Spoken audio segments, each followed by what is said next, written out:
merci.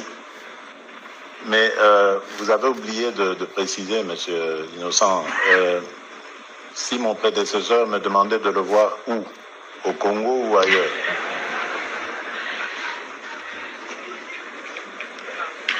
Bon, d'abord, s'il sollicitait, vous rencontrez peut-être les lieux, c'est vous qui allez les déterminer. Mais où? Est-ce qu'il est prêt à venir à Kinshasa?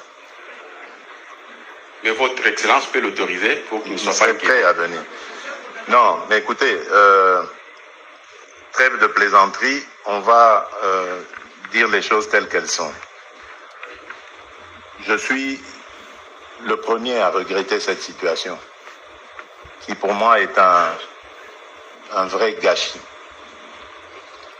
Nous avions réussi, lui et moi, lui particulièrement d'ailleurs, à obtenir la première alternance pacifique et démocratique dans notre pays. Après 60 ans, 58 ans, 60, on était à quel moment là? On était en 2018, 58. Donc, c'était historique. Et nous n'avions pas le droit de cracher sur un tel héritage. Malheureusement, aujourd'hui, les générations à venir retiendront que celui qui a été un acteur clé dans cette alternance pacifique et démocratique a aussi été le fossoyeur de cette belle œuvre. Je me rappelle qu'en 2024, après une intervention chirurgicale en Belgique, j'avais tenu un point de presse, une interview, et j'avais déjà dénoncé ce fait. Il y a eu un tollé, mais vous oubliez que le président de la République est quand même, si pas le mieux informé, en tout cas très bien informé. Et ce fait, nous le relevions depuis déjà fin 2023, au moment où le FCC avait levé l'option de refuser de participer aux élections. Nous savions déjà à cet instant-là que leur but était en fait d'empêcher la tenue des élections. Parce que ce qu'ils font après n'avait pris que du retard. L'objectif premier était d'empêcher la tenue d'élections en 2023, et de contraindre le gouvernement à un dialogue. Exactement ce qu'ils font aujourd'hui. Et vous le savez d'ailleurs, mon prédécesseur est sorti clandestinement du pays. Or, jusque-là, avant cela, à chacun de ses déplacements, il ne manquait pas de me le faire savoir. Nous avions un canal par lequel il me faisait parvenir ses messages. Et là, il est parti, j'étais surpris. D'ailleurs, je l'avais invité à mon investiture en janvier 2024. Et vous avez vu, il m'a répondu via sa porte-parole et à travers les réseaux. C'est là que j'ai su qu'il était parti pour un cursus en Afrique du Sud et sans crier gare.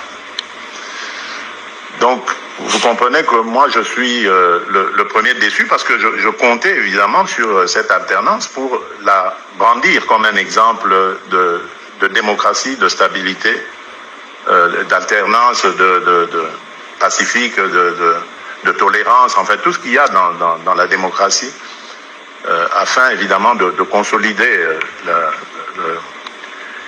la nation, les communautés. Mais il a choisi de prendre un autre chemin, et cela ne pouvait pas rester sans conséquence. La justice s'en est saisie. Là encore, j'avais entendu un tollé, surtout au moment de lui dessaisir de son immunité. Mais aujourd'hui, curieusement, puisque l'Amérique a pris des sanctions, ça y est, tout le monde a l'impression comme ça, donne l'impression de se réveiller d'un profond sommeil en disant « Ah, mais c'était vrai, donc cette histoire, le président avait raison. » Mais je ne suis pas un menteur, je ne peux pas jeter l'opprobre gratuitement comme ça sur quelqu'un qui en fait a même fait du bien à la République en acceptant de s'effacer et de laisser l'alternance se réaliser. Pourquoi le ferais-je? Au nom de quel principe? C'est quelqu'un qu'il fallait au contraire protéger et prendre soin de lui, le mettre en exergue, parce que d'autres nations, d'autres pays pourraient avoir besoin d'une telle expérience, d'une telle sagesse, et voir comment est-ce qu'il pourrait aussi aider ailleurs. Mais malheureusement, il a pris ce chemin, donc je suis le premier à le regretter. Je n'ai aucun autre commentaire à faire là-dessus. Les sanctions américaines, elles se justifient sûrement parce que les Américains ont constaté ce que moi j'avais constaté depuis longtemps. Il ne faut pas prendre les Américains pour des enfants de cœur. Ces gens, ils savent peut-être même mieux que nous ce qui se passe dans notre pays. Donc, ils le savaient.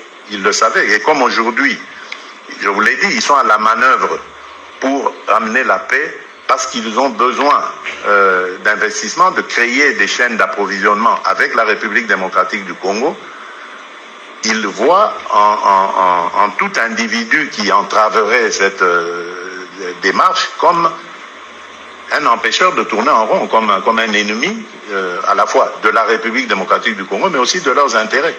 Et donc, quoi de plus normal que d'en arriver là? Mais bon, je ne suis pas américain, je n'étais pas dans leur secret au moment des faits, mais ça ne m'étonne pas, ces sanctions ne m'étonnent pas. Alors, quant à Lusambo, oui, je regrette infiniment.